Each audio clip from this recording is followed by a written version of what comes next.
Hello everyone, it's been so long since I last posted a video, and I'm grateful for this opportunity.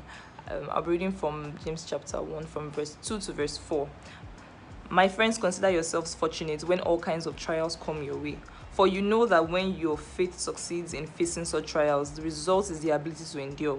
Make sure that your endurance carries you all the way without failing, so that you may be perfect, complete, lacking nothing. Now, we all know what a trial is. I mean, everybody has faced one trial or the other, physical or spiritual, whatever it is. And I myself, I'm just coming out of one very huge one that I battled with in my academics. Now, the Bible is saying that we should be happy when we face such things because it wants to produce endurance in us. And we should ensure that in the midst of our waiting, our endurance is sure, as in it is guaranteed, so that we can come out complete and the perfect picture that God will have us be. So what I've gotten from those three verses is that for every single test that we pass through, there is something that God wants to break inside of you. There is something that God wants to make inside of you. And you see, now that I have overcome this particular trial that I talked about, I understand that I can look back and laugh and be like, oh wow, I mean, God did tell me that he was going to do it. And though at that point it seemed very bleak, I mean, for so many years, it seemed very impossible. Now that God has done it, I can look back and laugh. I was supposed to have posted this video like a long time ago, but I was still in shock as to how God could have brought me out of that situation. Now, it is not about when God is going to do it. It is about the waiting period. God wants us to go through that trial so that we could have endurance and so that we could be complete and the perfect picture that he wants us to be. Now, what you do, what you say, how you behave, and how you comport yourself during the waiting period carries a lot of weight, and it has a lot to do with how much of satisfaction you get when you come out of that situation. Now, let me be more elaborate.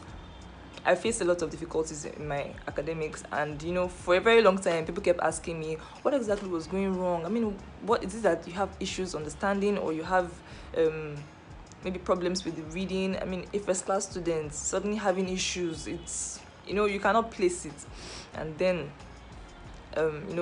God spoke, and then he said you would I was about to write an exam, and he told me that you're going to pass this exam, you're going to make it. And I honestly, I had a hard time believing it, because I had heard it over and over again, you're going to make it, and then I didn't do well, and didn't do well, and didn't go well.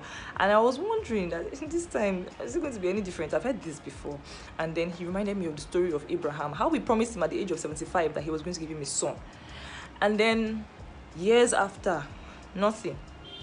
Can you imagine that?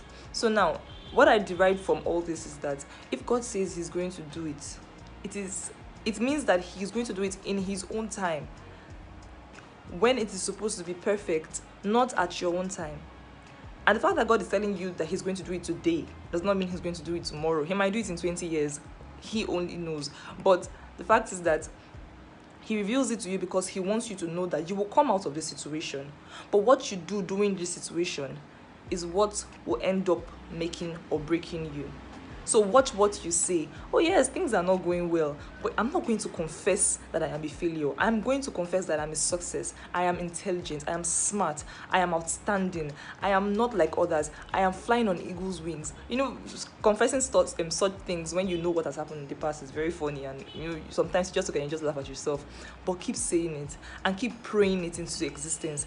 Don't let the devil deceive you. You see, the more he comes to you with, oh, are you sure? I mean, your mom died of breast cancer. Your grandmom died of breast cancer. Are you sure you're not going to be part of it? You confess it and you tell him, say, I am a seed of Abraham. I am the child of the Most High God. And because there is no history of death or sickness when Jesus Christ was here on earth, then therefore I cannot endure. I cannot go through any form of sickness, even if your body is aching at that point in time, even if the situation is telling you that you're not going to make it. Keep confessing the right things into existence. Because when God created the heavens and the earth, he did not sit down and say, I want to create the heavens and the earth, and I want to create human beings, but it might not work out.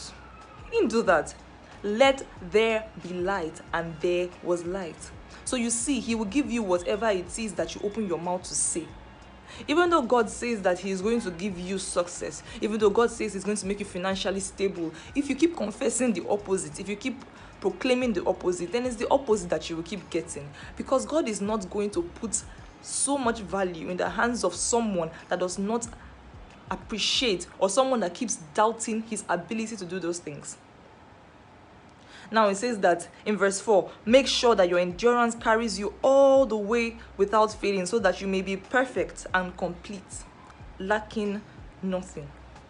So patience is very important. Like I said earlier, the fact that God has said he will do it today does not mean that it's today that he's going to do it. If he says, I'm going to make a way where there seems to be no way in this situation, that's what you pick on. That's the word you've gotten. Confess it and keep saying it. When you're down, keep saying it. When the devil brings evil thoughts and sad thoughts to your mind, depressing thoughts, keep confessing it. Because when God will do it, he will do it at his own time. So let your patience, let your endurance be perfect, let it be complete, and let it lack nothing. Praise God.